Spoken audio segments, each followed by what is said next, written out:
Hello and welcome to the Northside Bound YouTube channel. My name is Greg Huss, and today I'm back with another Cubs prospect profile. Today we're covering Jefferson Rojas. So if you guys want to go back and check into the other prospect profiles I've done here on the YouTube channel, you can go check out PCA. You can check out the Jaguar Kevin Alcantara. I've profiled both of those guys already here on the channel. Go check those out. Subscribe for more because there will be more coming. But today, like I said, we're here to talk about Jefferson Rojas. So this will be kind of 5 parts here that we'll dig into. First, I'll just kind of give a rundown of what we saw from Jefferson Rojas in the 2023 campaign. It was good, spoiler alert. And then after that, we'll dig into the strengths, weaknesses, potential outcomes, and timeline for Jefferson Rojas moving forward. So let's go ahead and dig right into the player card from the 2023 campaign for Jefferson Rojas. I have him ranked as the 5th best prospect in the entire organization. I think I'm the high guy on Jefferson Rojas. I don't think I've seen anywhere else where someone has Jefferson Rojas ranked higher.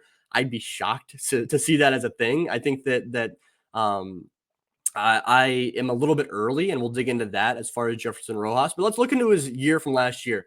I wrote an article over at Northside Bound earlier this offseason about Jefferson Rojas and the campaign that he had and how offensively it was one of the best performances that we've seen from a Cubs player at Myrtle Beach during their time as a Cubs affiliate. And not only that, but at that low A level, it's one of the better performances of all time. um, that's no hyperbole there. I think that as far as the Cubs go, it's Jefferson Rojas. We saw some really strong performances from Gleyber Torres back in the day. But go back and read the article. I'll try to leave the link down here in the comments of this YouTube video here. But Jefferson Rojas really strong. The numbers across the board, when you look at them at first glance, that 307 plate appearances, 268 average, 345 OBP, and 404 slug, like that 750 OPS is not startlingly impressive, but it's important to remember that Jefferson Rojas did this in a league where it's extra hard to hit in that Carolina league. And also throw in the fact that in addition to that difficult league to hit in, they played at Myrtle Beach, and that ballpark in Myrtle Beach is extra difficult to make power production at that level. So this is really difficult. Throw in the fact that he did it the entire year as an 18-year-old at the level playing shortstop. It's really impressive. That 135 bash that you see here in advanced stats, that number was good for best in the entire Cubs organization in 2023. He had the best bash in the entire organization. That's important to remember. Minimum 300 plate appearances, obviously. You had some guys like Brian Calmer that put together, 100. That was better. But Jefferson Rojas, best offensive performer in the organization last year. He refused to strike out. That's a 121 K percentage plus. He did not walk nearly enough, but like when you don't have to walk, when you're putting up great numbers, why walk? The OPS plus was 109. Remember, that is not adjusted for ballpark. Neither is WRC plus. So that's why these numbers are lower than my bash overall. The swinging strike rate was one of the best in the Cubs organization. Super low swinging strike rate. He hit the ball on the ground a little bit, but like that's always something to improve upon. Overall, the numbers are tremendous from an 18-year-old. So let's go ahead and get into the strengths of his game overall.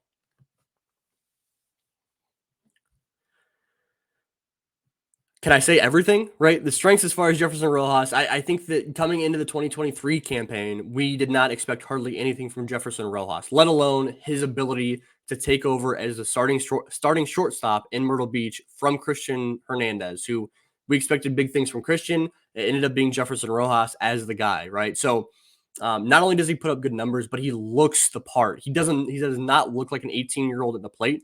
The body's already filled out a decent amount.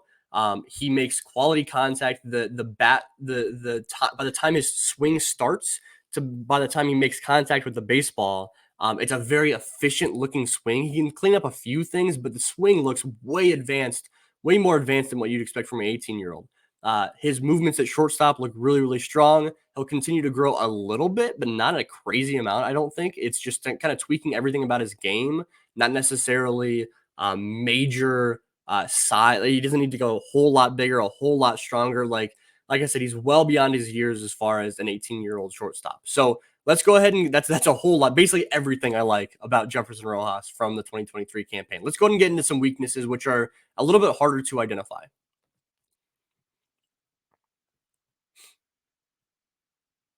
Basically what it comes down with Jefferson is like, is this too soon, right? He's 18 years old. He's only played at low A.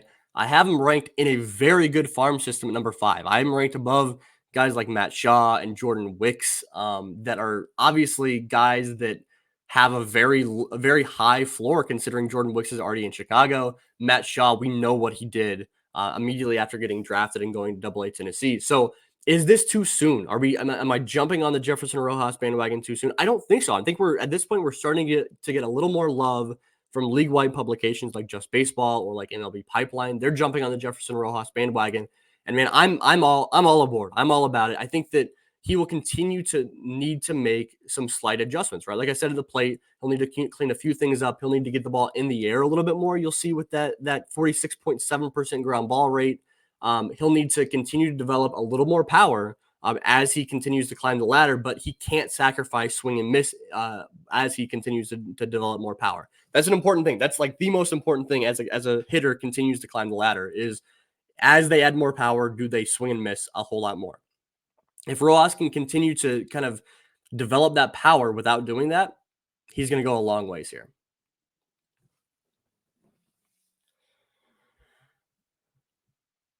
Potential outcomes is so interesting with Jefferson Rojas because with guys like PCA or the Jordan Wicks or Matt Shaw's, like it's more apparent as to like what he could potentially be, whether it's the ceiling, the floor, like where they are.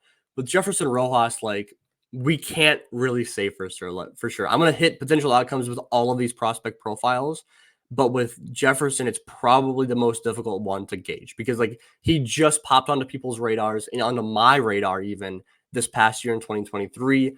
The ceiling is absolutely there. I think that we might see him we for sure could see him as a top 100 prospect in all of baseball come mid-season this upcoming year in 2024. I think that like he has potential to be the number one ranked Cubs prospect by the end of next year. I think as PCA graduates, as Cade Horton graduates, I think that there's a very real possibility that Jefferson Rojas, with a strong season as a 19-year-old in South Bend, potentially even getting up to Double A as a teenager, that's something where like that's a number one prospect in an entire system. That's a top 25 guy in all of baseball. You could see him hop over guys like Owen Casey and Kevin Alcantara and Matt Shaw, which would be wild. I'll look at that potential outcome more than where do we see him? What's his role in Chicago? He's still a ways off. Speaking of a ways off, let's get into timeline.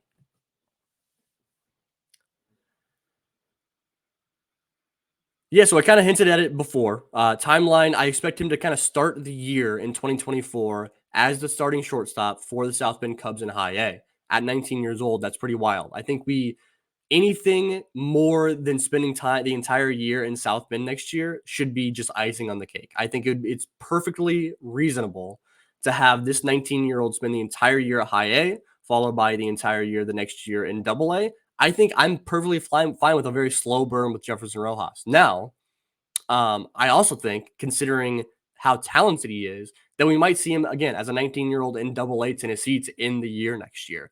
That at that point, you're looking at a timeline where he spends most of the year in South Bend in 2024, most of the year in between Double A Tennessee and Triple A Iowa in 2024 or 2025. Sorry. And then at that point, you're looking at a 2026 timeline for Jefferson Rojas at the earliest side, right? Like he's not ready to be added to the 40-man roster yet. He doesn't need to be for a while.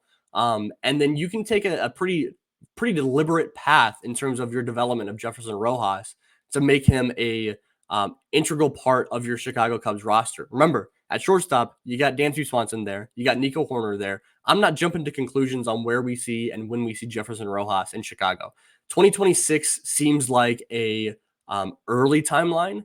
Anything after that, we should not be disappointed. So I'm really excited to see what we get from Jefferson Rojas starting this upcoming year in 2024. It should be super exciting, and I think that like just follow this wild ride of Jefferson Rojas that just popped on the radars all of a sudden in 2023. It could be a fun time. I can't wait. So if you guys are looking for more prospect profiles, like I said, you can find PCA and Kevin Alcantara already here in the Northside Bound YouTube channel feed. If you're looking for more in the future, more will be coming. Be sure to subscribe. Like this video if you could. Comment. Let me know what you think about Jefferson Rojas. Am I too early on jumping on the Jefferson Rojas bandwagon? If I am, let me know. It might be too late for me. It might be too late. It might not matter. But If you're looking for more, like I said, there'll be more prospect profiles. I've got Matt Shaw, I've got Moises Ballesteros, I've got James Triantos. Those guys are incoming. So be sure to subscribe and hit the alert button so you'll know when the episode gets dropped, when this video gets dropped. So thank you guys so much for listening and watching, and we'll talk to you guys soon.